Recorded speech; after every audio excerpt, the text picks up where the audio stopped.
Welcome to the Practice Podcast, conversations probing the nature of practice. I'm your host, Dave Fearon. Glynis Fitzgerald, President of Alvernia University in Reading, Pennsylvania, is the right person practicing her managerial leadership in the right place at the right time. And you'll hear how that sounds when we have this conversation about what it's like right now to be president of a wonderful private university that has a terrific tradition couched in the Franciscan philosophy for generating goodwill and a great culture within the campus and then out to the community in service. And one of the markers that I would love to have said by any place I ever taught is a person told her that a nurse that treated her in the hospital and cared for her in the hospital, she knew right away was an Alvernia nurse because of the way her manner in the bed at bedside. If anyone said, I knew you were David Fearon student from the way that you're performing this role in my company, I'd be tremendously proud. And maybe that has said, I don't know, but I think that's what we strive for. What Glynis and I strive for is to make such a positive mark on the development of a student that when they are in the field doing hopefully what they love doing for people, they're known by sort of as our product, as our brand. So here is a delightfully happy and very, very busy and very, very learningful president of a 2023 college who's not in crisis. I know. Alvernia College. Did I say that correctly? University. Alvernia University.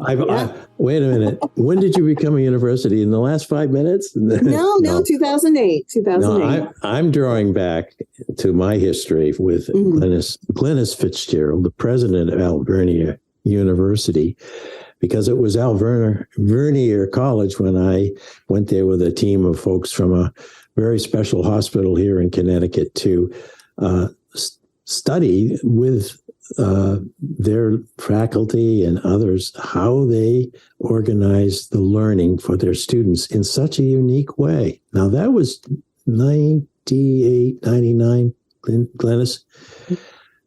Has the school defaulted back to conventional ways of organizing courses and teaching them, or is there something wonderful still going on?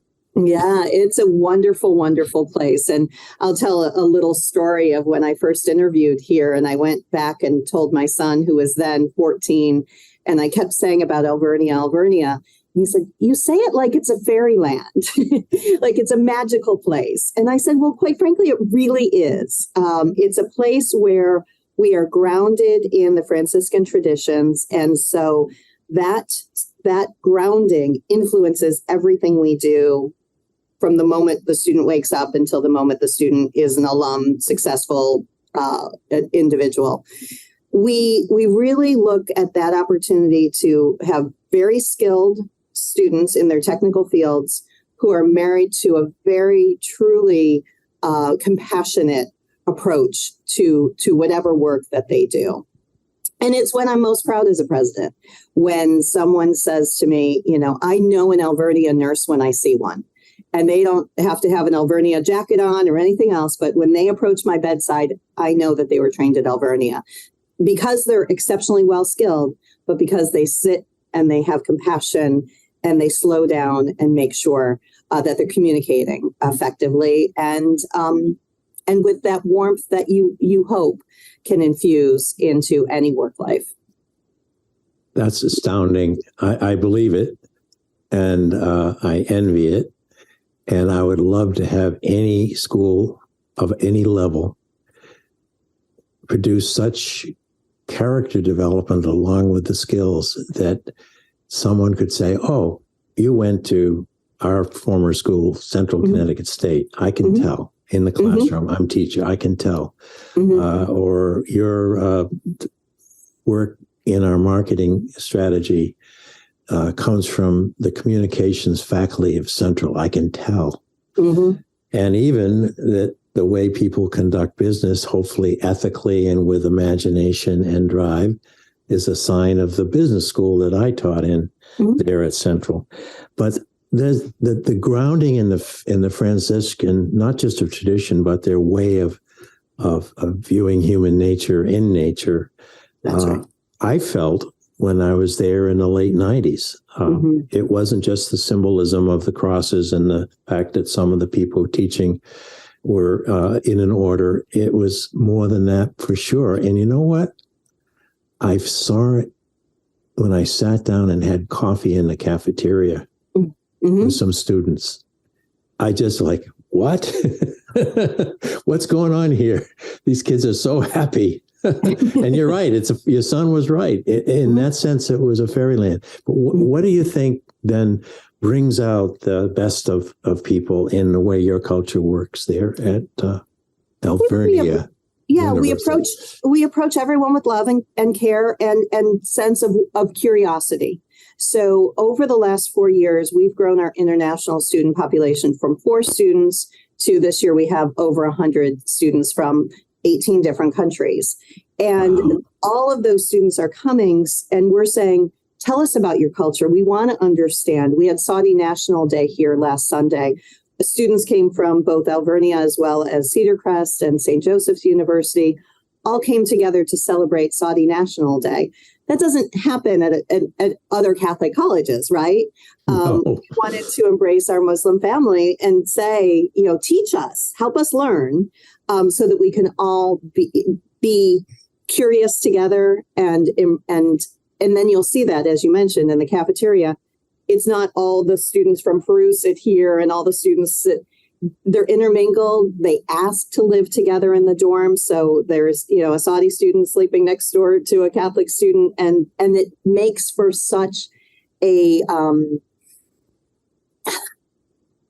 environment where we are just learning from each other and learning what keeps us all common. I just did a DNA test yesterday, and we'll come together with 50 students, faculty, and staff to say, what's in our DNA that makes us who we are? And where are the overlaps? So we look at it from a number of different ways, but the emphasis is always on the whole person and really embracing who each one of us are individually and how we all come together in this crazy world that we're in right now. Exactly the right time. More than ever, we need schools that are helping people compose themselves, if you will, for the future that you and I couldn't have begun to imagine in terms of its interconnected globalism, its complexity, the bad stuff and the good stuff that come back out to have a battle again. All of that going on. It's in many ways, it's always been going on, but it's exaggerated and amplified by social media and 24 hours of news cycles and so forth. And yet these young people who have come through a pandemic and remote schooling and everything, they arrive at your campus, making financial sacrifices, and the fact that they've chosen that school and not all the ones that, all their friends sent. And now they're saying, what have I done? Yeah. Why am I here? And how do you help them get those crucial few weeks of freshman semester, as you and I remember, into a point where they come out and say, oh, look what I've done. This is wonderful. And they go home at Thanksgiving raving. Yeah, it's that culture of care, David. It really, really is. And when we talk to students, actually, let me tell you a quick story. We have this week of welcome, right? And so it's a number of activities, a number of opportunities, both academic and fun. Not that academics can't be fun by any means. Yeah, they can be fun too. Academic activities together. And so it's week-long celebration and orientation for our students. After that week, I sent out a note to the students and said, just tell me if anyone made your day special. We have a tradition here of a happy hour for the faculty, welcoming them back and saying thank you for being with us through all of this. And we invite the staff this year for the first time. Mm-hmm. Anyway, we had this feedback form up for maybe 48 hours to ask students to say, who made your day special? And we got 70 responses in that short period of time from students who don't read. We all say, they don't read their email, and why would they ever fill it out? Yeah. Took the time to say, this person made my day special. And I think that feeds itself, right? And we create a culture of care. We say we want to make sure that you're going to be successful. If we've given you a letter offering you admission, we want to give you a diploma. That's what we're all here for. I like that. Right? Yeah, it's not just an admission, it's a promise. Exactly, right. It's a mutual promise. They have to promise to put their shoulder to the wheel too, but still, that's a lovely way of putting it.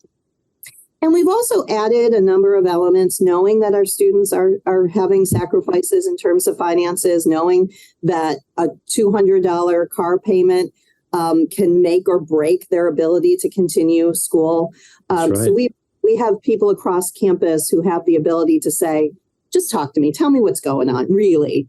And if it's, my transmission blew and I don't know how I can get back and forth, I need a bus pass, they can just give them one. And it's not through a big hoops. It's not through a large network or bureaucracy. It's just simply, you need $250 to fix your car. Here, let me get you a check. We'll get it for you today. And we'll get you back in your car and back to not having to worry about that while you're going to school. There's so many of those kind of words. You and I taught it at what I always thought of as a working folk school at Central Connecticut in that region. I can't tell you how many times that I had students who said, well, I have to apologize for being late for class, but the transmission fell out in my car, and it wasn't just one of those, the dog ate my homework. It literally did. Was me. It fell off because they were driving junkers and working sometimes 2 jobs and taking a full load with us. In the course of this podcast series, Glynis, about a dozen or more of the conversations are with former students, some who were in our EDGE program, which about how much we're proud of that. But by and large, they've gone from my transmission fell out when I first would sit down with them to, I'd love to show you pictures of our new baby. And this is our house. Yeah. And these are Hispanic kids and kids from Albania and all these kids. And I have to give Travelers a lot of credit. They earned themselves jobs there or in the same tier. But they never would have imagined, had they not come to Central, that their life would be this rich. And I think very much the same for Alvernia. When someone knows that the nurse at their bedside bears the spirit of your school and feels it, and that's happened many years now, of many waves of graduates. You're putting a lot of love out there in the world, aren't you? We really are.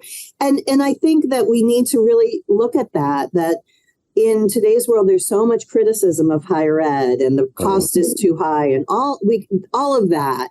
And some of that is true and some of that's exaggerated. But the truth is the best path to the middle class is still a college degree. Yes. And if we can help students get from there, like you did with your students through the EDGE program, that's going to change their whole lives, and not only their lives, the lives of their family, right? Because people who go to college have kids who go to college. And so it makes a difference to each individual family for sure.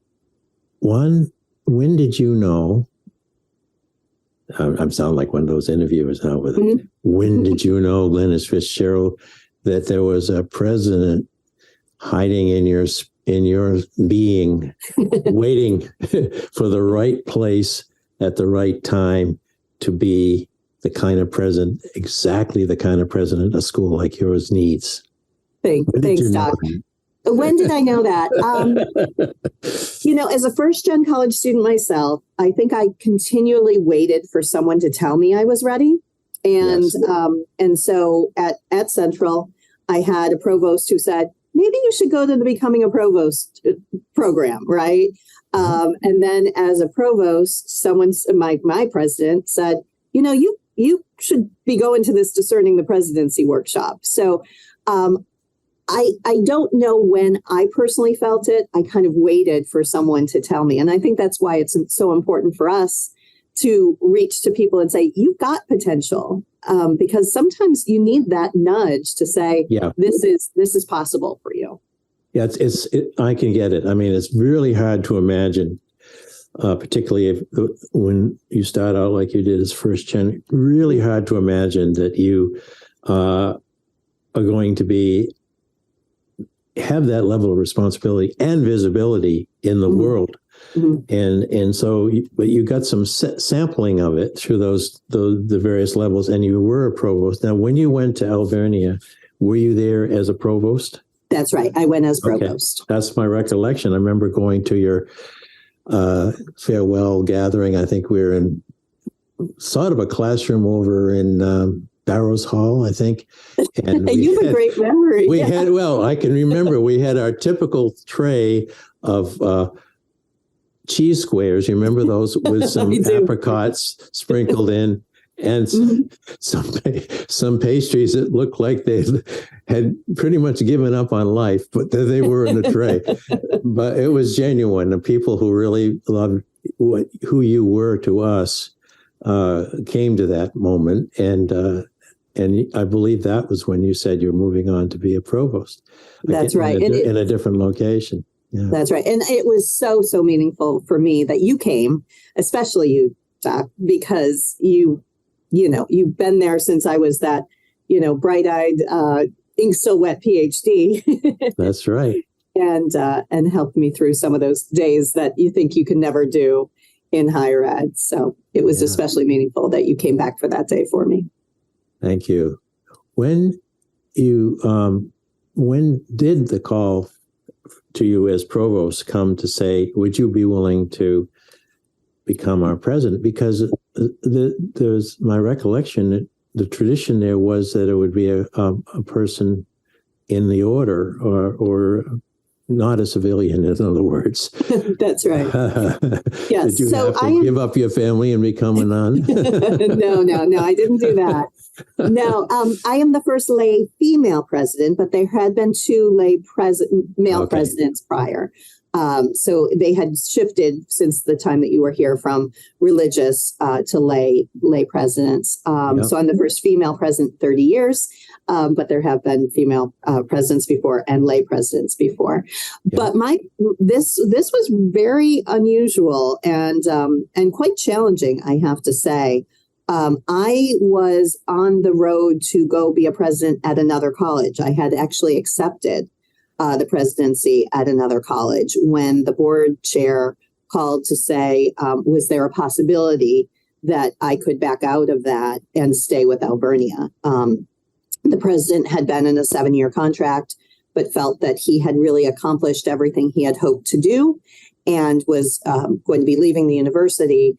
And so with the idea that I was leaving and the president was leaving at the same time. Oh, yeah, that's a crisis. Exactly. Yeah. So it took prayer, it took reflection, it took a lot of phone calls with people that I trust. But ultimately, my real true love for this university encouraged me to stay. And the university that I was going to was so kind and warm in their understanding of why I needed to stay here. So it was an interesting path, an unusual path. That's what we call calling. Indeed. Literally a phone call, but a calling. Indeed. Now, I have been admiring the Facebook sort of pictorial history of you in so many places. Here's Glynis cutting the ribbon on a new this. Here's Glynis at a workshop for a sheltered workshop. Here's a Glynis. That's a lot of outreach, but it's perfect for your nature, and I think just right for the reputation of the university. Thank you for saying so. Or do they just like say, "Oh, now you got to go out and cut a ribbon," and you go, "Oh." Not No. another ribbon cutting. I can't imagine you saying that.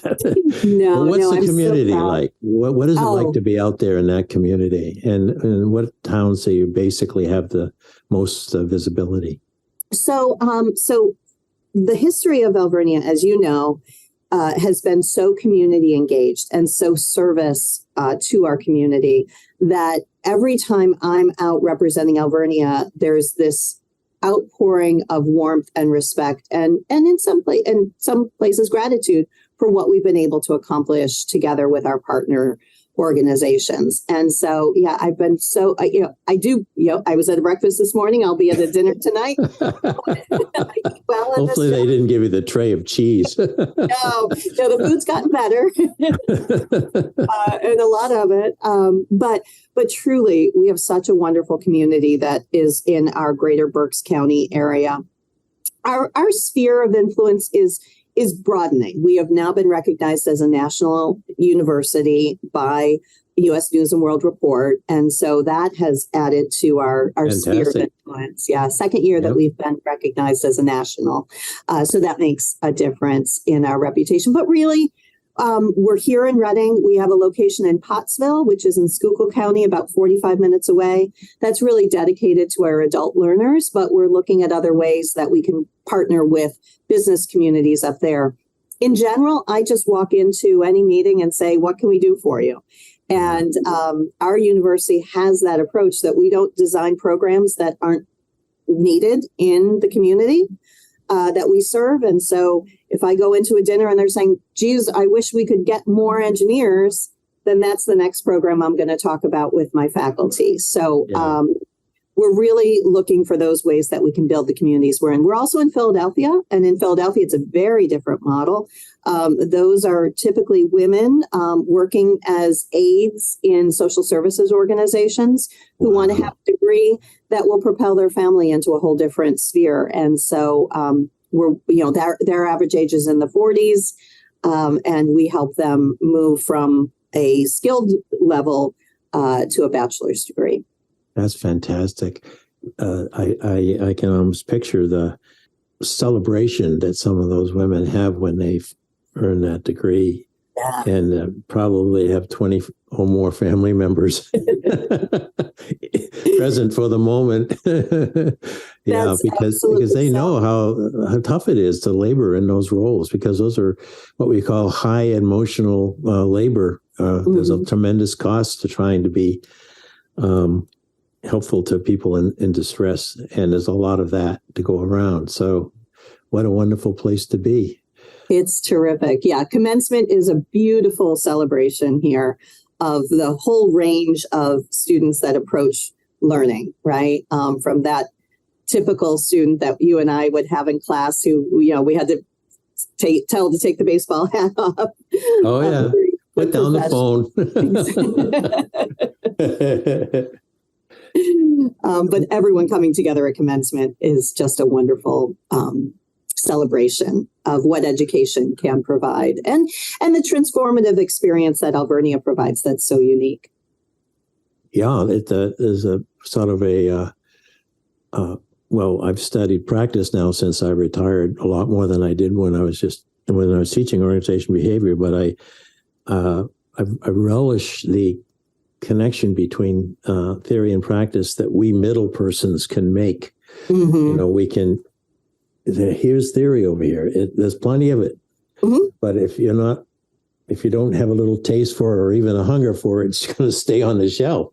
Yet here you are with people who do things, and you're serving meals at restaurants and everything to pay for school. That's practice. And you're putting yourself into both. Now, we'll build a bridge and put some nice incentives to get across it to theory, but you're the one who takes it out in the world. And that's one of the things I remembered from my visit to Alvernia the first time, is that there was a loving pragmatic aspect to it. Well, that we have really, really grown. So during the pandemic, we decided that we wanted to help a lot of the struggling businesses, the local restaurants, the entrepreneurs who are just getting started. the nonprofits who were struggling. And so during the pandemic, we had our student employees.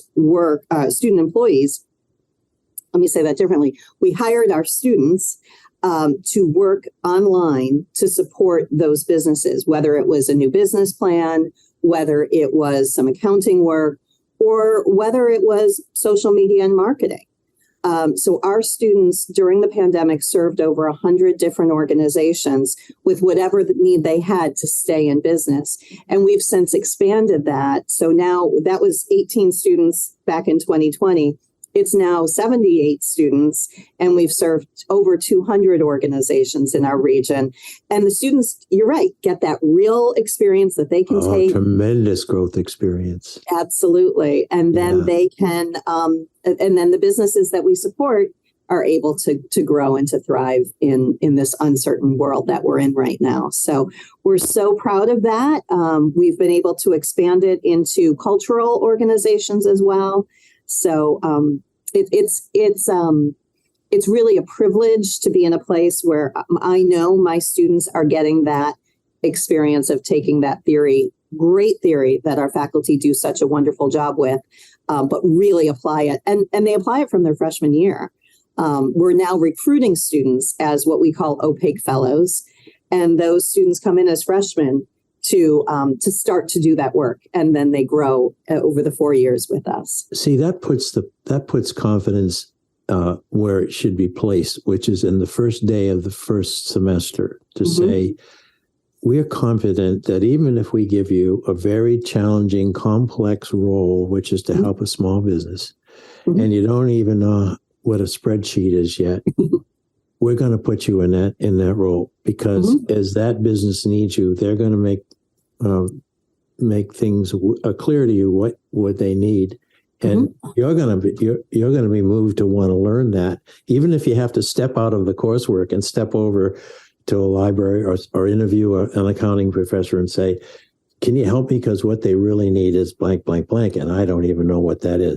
But, that's the way we're going to live the rest of our lives, Glynis. There's so much that we don't know because the world's changing so fast that we've got to have that. Okay, what do I need to know? Peter Vail called that being a reflective beginner. And his point was back when he was my teacher and beyond is, you're going to have to learn to be a beginner, even if you have 2 PhDs and you're the head of a hospital or the president of a college. That's right. With our last remaining minutes here, I want to ask you about being a reflective beginner. What are you on the verge of not knowing a lot about that you're going to tackle as a president, as a learner? Yeah, I think for me and for the role that I am in Alvernia, it really is learning as much as I can about all of the things that are outside the university. And by that, it's, people look to Alvernia to answer questions about what's that new building going up on 6th Street? Or, what is the way that we could solve, we're trying to get a train back, passenger rail back to, how can Alvernia help with that? That's not in my skill set as a No. So it's continually learning, asking questions, being curious, and relying on people who know so much more to help me learn as I go through these days, these early days. Well, someday you'll be cutting the ribbon on the train station. That's the real hope. That'll be a game changer for us for sure. How can you have a railroad that was once known as the Reading Railroad not coming to Reading? Isn't that so true? Exactly. This does not make sense. Well, it's been truly delightful. Old friends, reconnecting, me seeing you in absolutely the right place at the right time. Thank you. And I expect you'll be there for a while longer. And the day that you choose to be somewhere else, it'll be because it's another challenge. But the day you leave, there'll be weeping in the streets, Glynis. There'll be weeping and moaning. Oh, no. This is the kind of leadership a college should have. That's you. Seriously. I'm with tears. Thank you. Sincerely. You've been a role model for me, I swear, since my very first day on campus. And I've admired your leadership in the classroom and in the community. That was central. And miss you. And really hope that this will continue our conversations for years to come. Thank you very, very much. Thanks for listening to the Practice Podcast, where we discuss practice with a capital P. If you'd like to hear more, listen in on Spotify, Automatic, and Apple Podcasts, or go to inactionresearch.com/podcast-page. And if you'd like to learn more about social inaction and the nature of practice, head over to inactionresearch.com for more information. Thank you for supporting this show. We look forward to hearing from you soon. Oh, and one more thing. How could I forget? The book on practice as a way of being is available now in digital form, something that would be new, like podcasting to many of us. And it's a great way of learning more and more about what this podcast presented when Peter Vale and I originated it several years ago. So please come to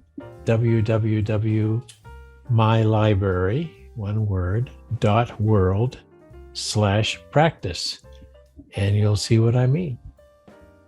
Thank you.